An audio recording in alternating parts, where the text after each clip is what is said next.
오늘의 성경 말씀은 마태복음서 4장 23절 말씀입니다.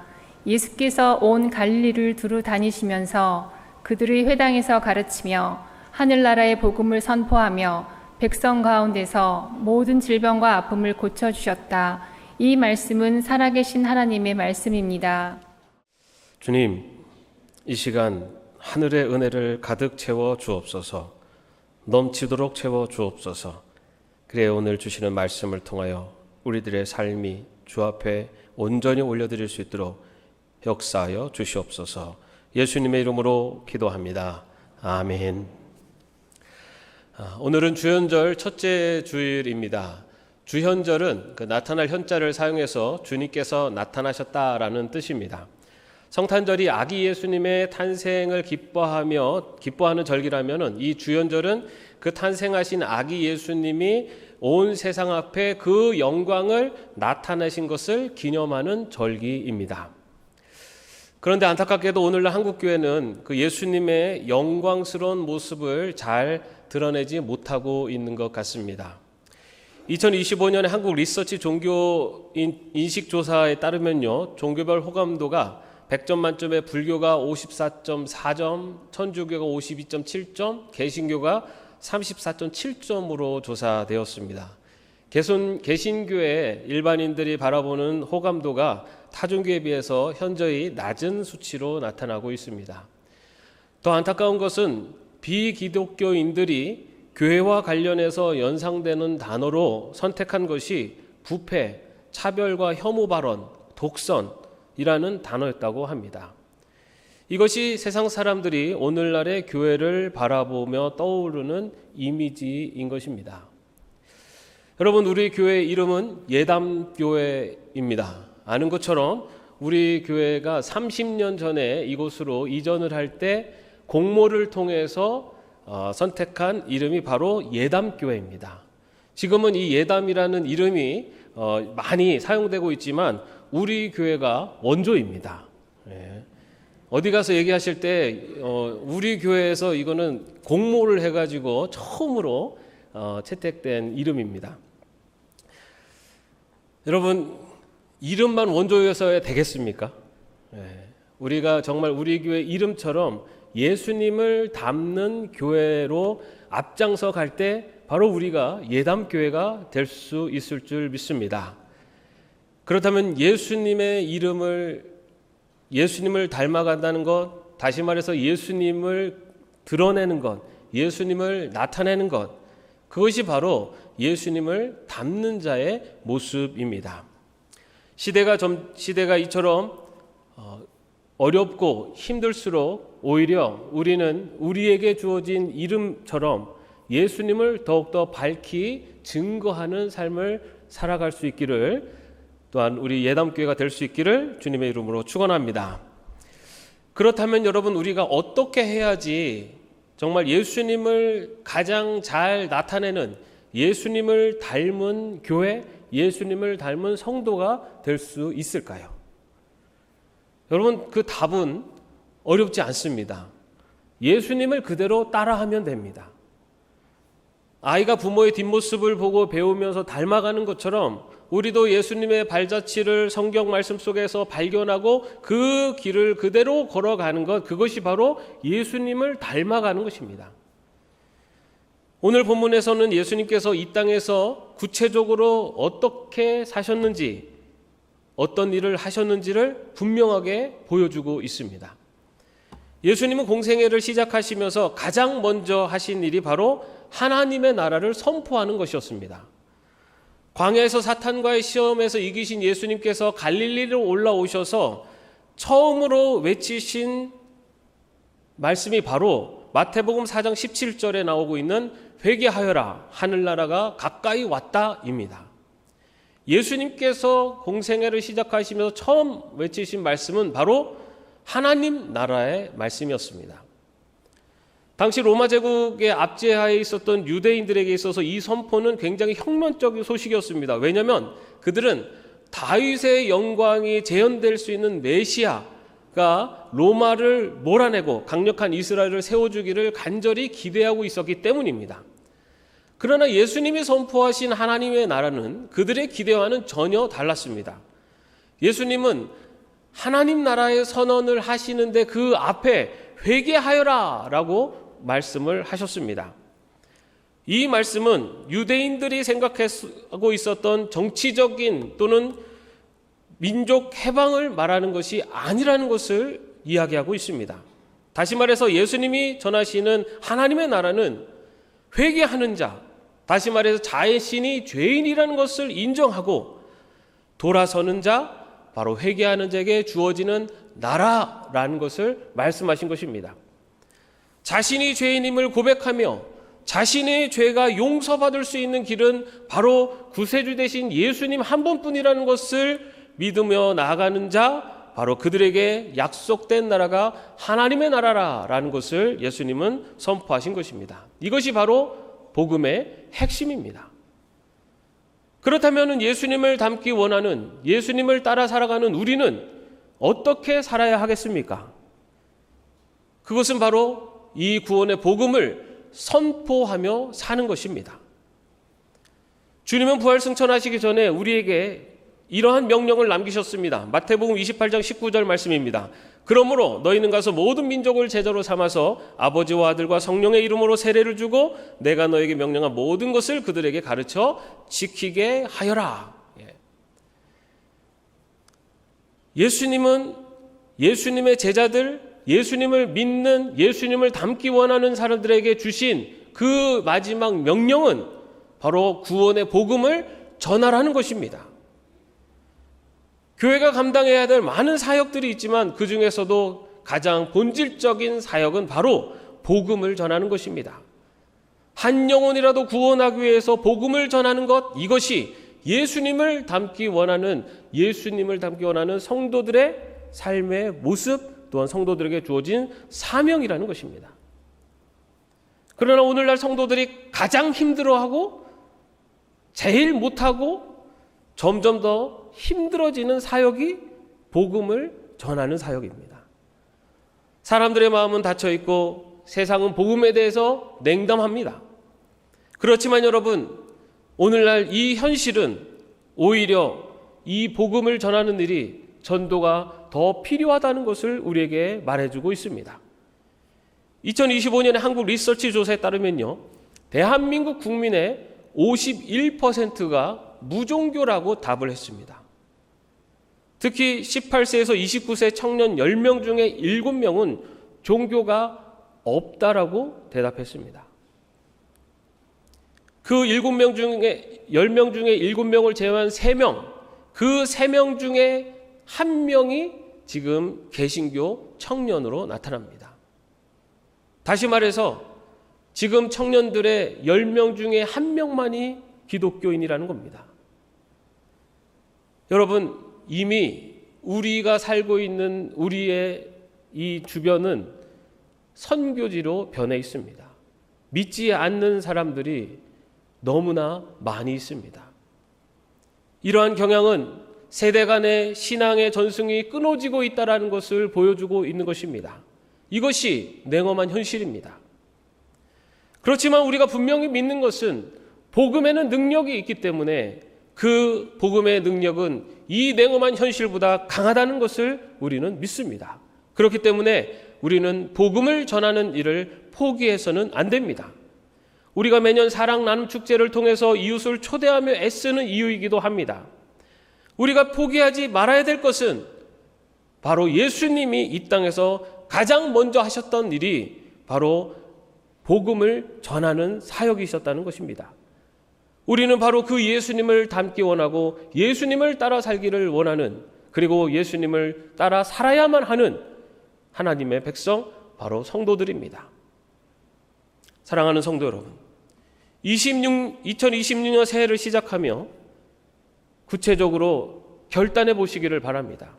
올해 한 영혼의 이름을 여러분의 가슴에 새기시기 바랍니다. 그리고 주님을 아직 모르는 가족, 친구, 이웃 중에 그 한 사람을 위해서 기도하시고, 그리고 그 한 사람과 관계를 먼저 풀기 위해서 손을 내밀고 그 한 사람을 주님의 품으로 인도하기 위해서 수고하며 애쓰는 그런 한 해가 되시기를 바랍니다. 복음을 전하는 사역, 이것이 바로 예수님을 닮아가는 예담인의 모습인 것입니다. 전도가 쉽지는 않습니다. 그렇지만 멈추지 마십시오. 포기하지 마십시오. 우리가 복음을 전할 때 바로 그곳에 예수님이 나타나십니다. 이 주연절을 보내면서 복음을 선포하신 그 예수님의 그 발자취를 온전히 따라가는 우리 예담교회 모든 성도님들이 되시기를 주님의 이름으로 축원합니다. 복음을 선포하는 것, 이것이 예수님을 닮아가는 첫 번째 발자취라면 예수님은 여기에서 멈추지 않고 다음 발자취를 우리에게 알려주십니다. 그것은 바로 이 복음을 들은 사람들이 어떻게 살아야 하는지를 알려주신 것입니다. 복음을 선포한 예수님은 그 다음 집중하셔서 가르치는 사역을 감당하셨습니다. 예수님은 유대인이셨기 때문에 당시 유대인들의 삶의 중심지였던 회당을 중심으로 해서 말씀을 가르치기 시작하셨습니다. 그래서 예수님은 회당에서 가르치셨고, 또한 회당을 넘어서 언덕이, 들판, 또 바닷가, 배 위에 등 사람들이 모이는 곳으로 가셔서 그곳에서 교실로 삼아 가르치기 시작하셨습니다. 그렇다면 예수님께서 가르치신 것은 무엇이었습니까? 먼저는 하나님 나라가 어떤 나라인지를 가르치셨습니다. 예수님은 공생애를 시작하시면서 회당에서 이사야 선지자의 말씀을 가르치시며 그 사역을 시작하셨습니다. 예수님은 하나님 나라는 억눌린 자가 자유를 얻고 눈먼 자가 보게 되는, 깨어진 관계가 회복되는 나라라는 것을 선포하셨습니다. 또한 예수님은 하나님 나라 백성이 어떻게 살아야 하는지도 알려주셨습니다. 오늘 본문 말씀에 이어서 나오는 산상수훈의 말씀이 바로 예수님이 가르쳐 주신 말씀입니다. 여러분, 예수님을 닮아간다는 것은 바로 이처럼 예수님 가르치는 삶을 사는 것을 말합니다. 가르치는 사명은 특정 직분자에게만 주어진 것이 아닙니다. 예수님을 닮기 원하는 자는 누구나 가르치는 사명을 감당해야만 합니다. 예수님을 닮아가는 것, 그것은 바로 예수님처럼 가르치는 일을 하는 것입니다. 우리가 이 사명을 잘 감당하지 못하는 이유는 능력이 없어서라기보다는 사실은 잘 모르기 때문일 경우가 많습니다. 가르치기 위해서는 먼저 배워야 합니다. 배우지 않았는데 어떻게 가르칠 수가 있겠습니까? 올해 우리 교회 표가 믿음이 자라고 사랑이 풍성한 교회입니다. 믿음이 자라려면 말씀을 배워야 합니다. 배움이 없이 자람은 없습니다. 우리가 말씀을 배울 때 믿음이 자라고 그 배운 것을 나눌 때 바로 사랑이 풍성해질 수 있습니다. 그런데 여러분, 배운다는 것은 거창한 것이 아닙니다. 매일 하나님의 말씀을 읽고 그 말씀을 묵상하는 것이 바로 배움의 시작입니다. 내가 먼저 말씀으로 채워져야지만이 나눌 것이 생기지 않습니까? 성경 말씀은 성도가 배워야 하는 가장 기본 교과서입니다. 교과서는 보지 않고 좋은 참고서만 찾으려고 해서는 안 됩니다. 교과서는 보지 않고 과외만 잘 받으려고 해서도 안 됩니다. 믿는 자들의 가장 기본이 되는 이 성경의 말씀을 읽고 묵상하는 것, 그것이 배움의 기본입니다. 또한 가르치는 것 역시 어렵지 않습니다. 강단에 서야만 가르치는 것이 아닙니다. 가장 가까운 가족들과 오늘 이 들은 말씀을 가지고 함께 이야기를 나누는 것, 그것이 가르침입니다. 우리 교회는 올해부터 유아부, 유치부, 어린이부, 중고등부, 청년부, 대학부가, 장년부가 매주일 같은 본문으로 말씀을 선포합니다. 그렇기 때문에 여러분, 오늘 집에 가셔서 자녀분들과 함께 오늘의 말씀을 나눠보십시오. 나의 자녀들도 오늘 같은 말씀으로 말씀을 듣고 활동을 했습니다. 그렇게 말씀을 나누는 것, 그 나눔 속에 가르침이 일어납니다. 또한 함께하지 못하는 사랑하는 자녀들, 손주들에게는 하나님의 말씀을 카톡이나 문자로 보내주십시오. 그것도 가르침입니다. 또 할아버지 할머니가 용돈만 주지 말고 그 손주들을 앉혀놓고 성경의 이야기를 들려주십시오. 그것이 바로 가르침입니다. 사랑하는 성도 여러분, 2026년 이 새해 이 가르침의 사명을 잘 감당할 수 있는 우리 예담교회 성도들이 되시기를 바랍니다. 그를 위해서는 먼저 배워야 합니다. 말씀을 읽고 말씀을 묵상하면서 말씀이 먼저 내 안에 채워져야지만이 나를 통해 가르침이 나갈 수가 있습니다. 하나님의 진리를 배우고 가르치는 자리에 바로 예수님이 나타나시는 것입니다. 이 주연절을 보내며 하나님의 말씀을 제대로 배우고 가르쳐서 예수님을 닮아가는 저와 여러분 되시기를 주님의 이름으로 축원합니다. 말씀을 선포하고 가르치는 것, 이것이 바로 예수님을 닮아가는 삶입니다. 그런데 여기에서 예수님은 멈추지 않으셨습니다. 그 예수님은 이 말씀을 행동으로 옮기셨습니다. 하나님의 나라가 어떤 곳인지를 직접 보여주셨습니다. 그것이 바로 치유의 사역이었습니다. 오늘 본문 말씀 하반절에 보면은 주님이 백성 가운데서 모든 질병과 아픔을 고쳐주셨다라고 기록하고 있습니다. 여기서 우리가 주목해야 할 점은요, 당시의 사회적인 배경입니다. 1세기 유대 사회에서 질병은요, 단순한 신체적인 고통만이 아니었습니다. 사람들은 질병에 걸린 자를 죄의 결과로 보았습니다. 그래서 이 병자들, 환자들을 부정한 자로 낙인 찍혔고, 그리고 사회에서 철저히 소외시켜버렸습니다. 특히 중환병에 걸린 이들은 가족과 공동체로부터 강제로 추방되어서 격리된 채 살아야만 했습니다. 그들에게는 육체의 아픔보다 더 큰 고통, 바로 모든 관계가 단절되는 고통을 겪어 있었던 것입니다. 그런데 예수님은 그들을 정죄하는 대신에 그들을 치료해 주셨습니다. 주님께서 그들을 치료하신 것은 단순히 몸의 병을 고친 것뿐만이 아닙니다. 예수님은 그들을 사랑으로 품으셨고, 그리고 그들을 치료하셨고, 그로 말미암아 그들의 깨어진 모든 관계들을 다시 회복시켜 주신 것입니다. 그리고 그들을 다시 공동체의 일원으로 세워주신 것입니다. 이것이 바로 예수님이 보여주신 하나님의 나라의 모습입니다. 하나님의 나라는 이처럼 모든 깨어진 관계들이 회복되어지는 회복의 나라라는 것을 예수님은 병든 자를 고치시는 그 모습을 통해 보여주셨던 것입니다. 오늘날 우리 사회도 1세기의 그 유대 사회 못지않게 관계의 단절로 신음하고 있습니다. 2025년에 현재 대한민국 1인 가구는요 804만 5천 가구로 전체 가구의 36.1%에 달한다고 합니다. 우리나라 전체 가구의 3분의 1이 1인 가구입니다. 더 충격적인 것은요 19세 이상 성인들 국민 3명 중에 1명이 도움이 필요해도 도움을 받지 못하는 사회적 고립 상태에 빠져 있다고 합니다. 그 결과 2024년 고독사로 사망한 사람이 약 4천 명으로 5년 전보다 20%가 증가했다고 합니다. 가족이나 지인이 아닌 임대인이나 경비원에 의해서 시신이 발견되는 경우도 43%가 넘었다고 합니다. 이것이 바로 오늘 우리 이웃의 현실입니다. 단절된 삶을 살아가는 많은 이들이 우리 주변에 있습니다.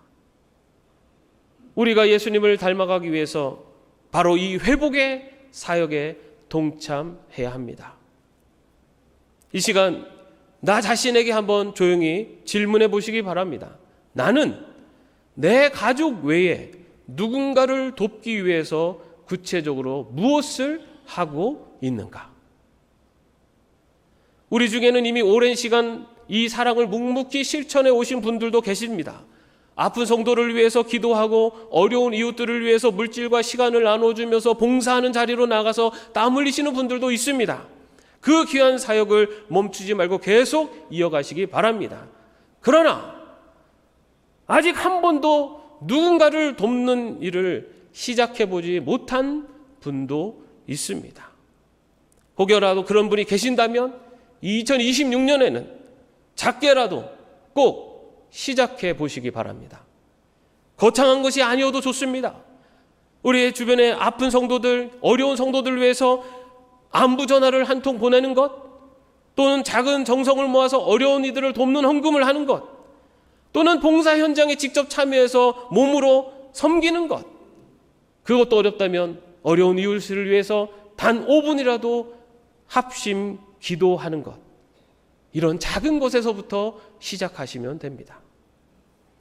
우리가 아픈 이웃을 사랑으로 품을 때 바로 그곳에 예수님이 나타나십니다. 우리의 손길을 통해 사랑이 전해질 때 바로 그곳에 예수님이 드러나십니다. 우리가 서로의 아픔을 품고 사랑으로 관계를 회복시켜 나갈 때 세상은 우리를 통해서 살아계신 예수님의 모습을 보게 될 것입니다. 사랑하는 성도 여러분, 오늘 우리는 본문 말씀을 통해서 예수님께서 이 땅에서 행하신 3가지의 발자취를 살펴보았습니다. 예수님은 하늘나라의 복음을 선포하셨고 그 나라의 진리를 가르치셨고 사랑으로 그 나라를 보여주셨습니다. 우리는 교회력으로 주현절을 보내고 있습니다. 예수님이 나타나심을 기억하는 절기입니다. 주현절은 2000년 전에 이 땅에 오신 예수님이 오셨다는 것만을 추억하는 절기가 아닙니다. 진정한 주현절은 오늘 바로 나의 삶을 통해서 예수님이 세상에 나타나시는 것입니다. 세상 사람들이 나의 모습을 보고 예수님을 발견할 수 있다면 그것이 바로 주현절을 지키는 성도의 모습입니다. 복음을 전하고 진리를 가르치고 사랑을 실천하는 자리, 바로 그 자리에 우리 예수님이 여러분을 통해 나타나십니다. 잠시 우리는 성찬식을 통해서 주님의 몸과 피를 기념합니다. 성찬의 떡은 우리를 위해 찢기신 주님의 몸이고 포도주는 우리를 위해 흘리신 주님의 보혈입니다. 예수님은 이 구원의 복음을 선포하시다가 살이 찢기셨습니다. 예수님은 하늘의 진리를 가르치시다가 피를 흘리셨습니다. 예수님은 아픈 자, 단절된 자들을 회복시키시다가 십자가에 달려 죽으셨습니다. 그 사랑이 지금 우리를 이 자리로 이끄신 것입니다. 오늘 성찬에 나아갈 때 그 사랑을 기억하시기 바랍니다. 그리고 어떻게 내가 그 주님의 발자취를 따라갈 것인지, 내가 어떻게 그 예수님을 닮아갈 것인지 마음에 결단하는 시간이 되시기를 바랍니다. 주님의 살과 피로 하나가 되어 이 세상에 예수님을 드러내며 살아갈 수 있는 주연절의 백성으로 살아가는 저와 여러분 되시기를 주님의 이름으로 축원합니다. 기도하겠습니다. 은혜로우신 하나님, 주연절을 맞아 주님의 말씀 앞에 서게 하시니 감사합니다. 오늘 저희는 예수님의 발자취를 따라 예수님을 닮아가기로 마음속에 결단합니다. 복음을 선포하신 주님처럼 한 영혼을 가슴에 품고 기도하며 나아가게 하여 주옵소서. 진리를 가르치신 주님처럼 먼저 말씀을 배우고 그 말씀을 나누며 살아갈 수 있게 하여 주옵소서. 아픈 자를 치유하시고 관계를 회복시킨 예수님처럼 아파하고 힘들어하는 이웃들에게 사랑으로 전하고 그 관계를 온전히 회복시켜 갈 수 있도록 하옵소서. 이 시대 우리의 담교회를 통해 살아계신 예수님이 드러나기를 원합니다. 우리의 삶의 모습을 보고 이 세상이 예수님을 만나게 하여 주시옵소서. 예수 그리스도의 이름으로 기도합니다. 아멘.